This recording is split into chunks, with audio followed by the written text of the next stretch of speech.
movie scripts and so-called real events that are happening in this life. We're going to join the interviewer here as he talks to John Irwin, the film director of the Jesus Revolution movie. Listen carefully. Irwin, you have had a crazy couple of weeks. What has it been like to watch the success of Jesus Revolution? Well, what I love about the movie is just the amazing timing of the release. Just the amazing timing of the release. Now, this is the start of an interview. And that's the very first thing he mentions. The amazing time of the release. So let's listen to what he's going to tie it into.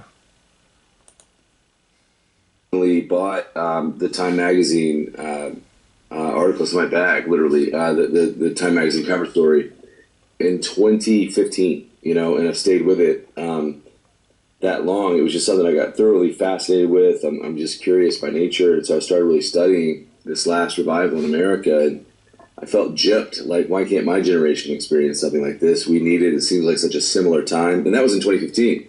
It's like every year has gotten worse since then, and more like the late 60s. But I think the late 60s was just a very similar time of despair, cultural despair, and division. So he's taken the late 60s and our current times and comparing them.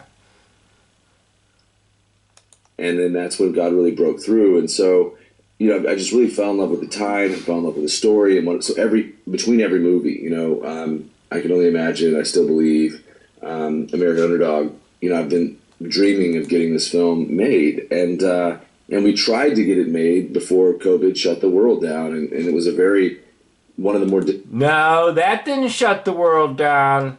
The hoaxers shut the world down. Disappointing moments in my career, because the movie, I still believe, was #1 in America on Friday night, and all theaters were closed on Tuesday or Wednesday of the next week in a way none of us could have predicted. And the movie, Jesus Revolution, was literally like 3 weeks from shooting. John Gunn was directing, my co-writer, and so just to see that God had a plan for this movie, and to see, I was talking to Dallas Jenkins about it as the movie was releasing. It's like we did not strategize or plan for, like, hey, Dallas, you do Jesus walking on the water in early February. Make sure that Friends buy Super Bowl commercials in the middle, and then we'll anchor the end, and we'll just make it the month of Jesus. We'll schedule a revival at Asbury in the middle. Like, that never happened. Okay, I don't know about the commercial thing. I intentionally had nothing to do with Super Bowl this year, even though there have been times I record the Super Bowl commercials and just try to make comments on them. But I understand something took place with a little snippet about Jesus, and now he's talking about the Asbury revival. We didn't plan any of this.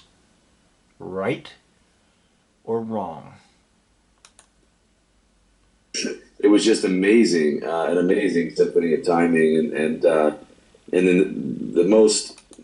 Well, if it was so amazing, why are you looking down? And why are you... Because you know why people look down when they know that they're pulling something over on you.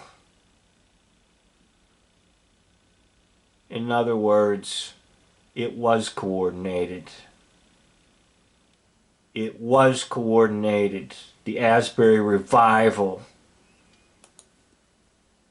Special thing about it, I think, was what began to happen in Asbury and other universities. And Beth and I drove over there. We were in Nashville. I was working in... Now keep in mind that there's a lot of money available through FEMA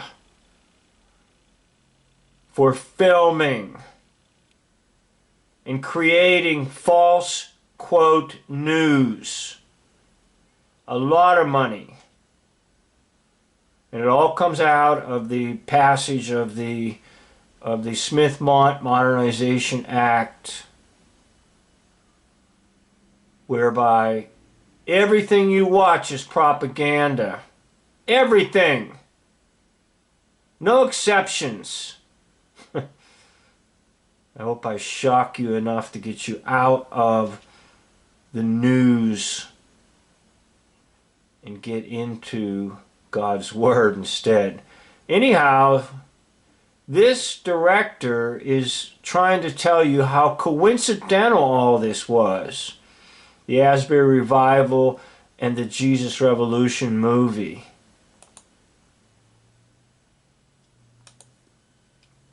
Louisville, anyway, it was sort of 60 miles away, I remember Greg Laurie called me and said, "What did it feel like?" And I said, "It felt exactly like the movie." I mean, it felt exactly like the movie. So He says exactly like the movie. Exactly like the movie. Exactly like the movie. Do you know why? Because they take movie scripts and turn them into news. So is it just possible that this university and other universities are getting large sums of money to bring about these stories? Is it possible? I can't say for certain. I don't have any complete total evidence to show you, except I have my thoughts of how these things are always coordinated with movies. I'm an entertainer first, and I want to, I want to serve the audience. I want to. It's a privilege to entertain the audience, and I go to movies to have an emotional experience and to feel things, and so I want to make them laugh and cry and cheer. This is my favorite film to ever watch with an audience in my career. But then to see it really connect and be useful, because there really is a movement behind the movie, and the simple theme of this whole journey has been, if it happened then, it can happen now. And So yeah, you have the showing of the movie, and then you have the so-called Asbury Revival. Coincidental or planned? that start to take place even before the movie released was just such an amazing thing. And See, he noticed it. If you watch my other video, the Asbury Revival was February the 8th, started, and the movie releases around February 23rd. But they're connected. of the release, it continues to blow my mind. Very Blows your mind. Ha! Doesn't blow your mind. You know it was planned. grateful to be a part of something. You know, you just feel like you're one part of something God is doing, and it's really cool. Well, it's especially cool when you share that timeline too, right? You wanted this movie made years ago. You've been kind of working on it. Bill Hallowell. Hallowell? How about Halloween? For a long time. You were dreaming of it. And in life, we can get really frustrated sometimes. I know I can when I want something to happen on a timeline and it's not happening. And yet here it's happening now. And you mentioned Asbury and that you went there and you experienced that. We had Lee University. We've seen middle schools have. He went there. Why? Because he directs them. He's in charge of filming.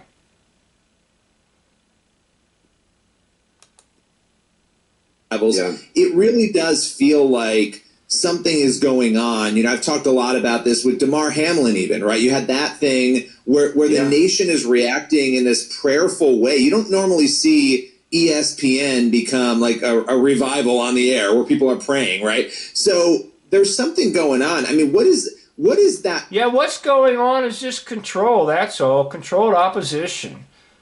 They try to give people the false illusion that there's some kind of a genuine move of God's Spirit.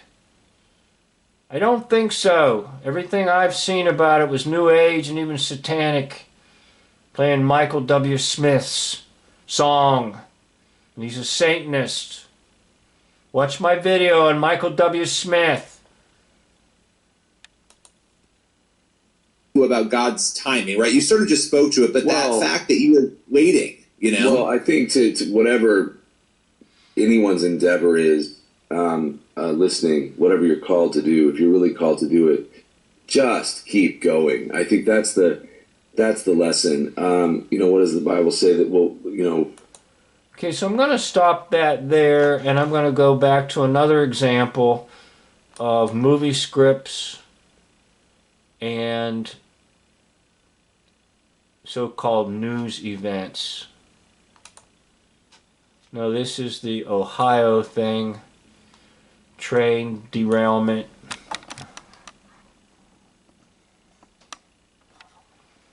After a train derailment, Ohio's residents are living the plot of a movie they helped make. Oh, how coincidental.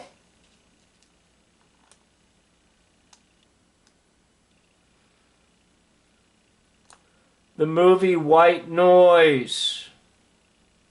Okay. It becomes a reality, right?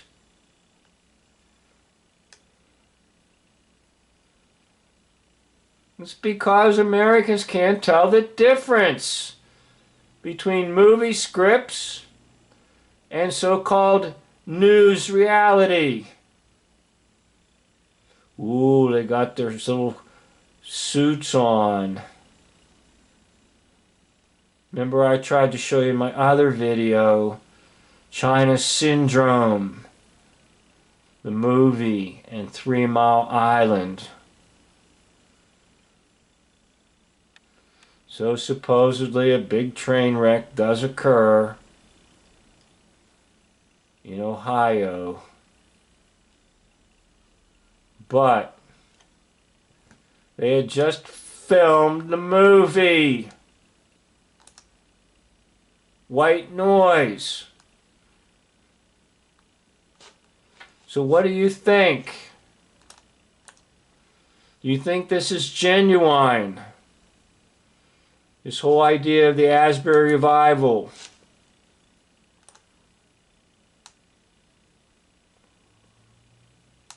Or do you think it's just part of a plot with movie script, and the movie script is the Jesus revolution? Young people supposedly coming to faith, but not giving up any of their sins. That's what the Jesus revolution was about. With Lonnie Frisbee, who was an acid head and remained an acid head throughout the entire thing. I'll do a video on Lonnie Frisbee.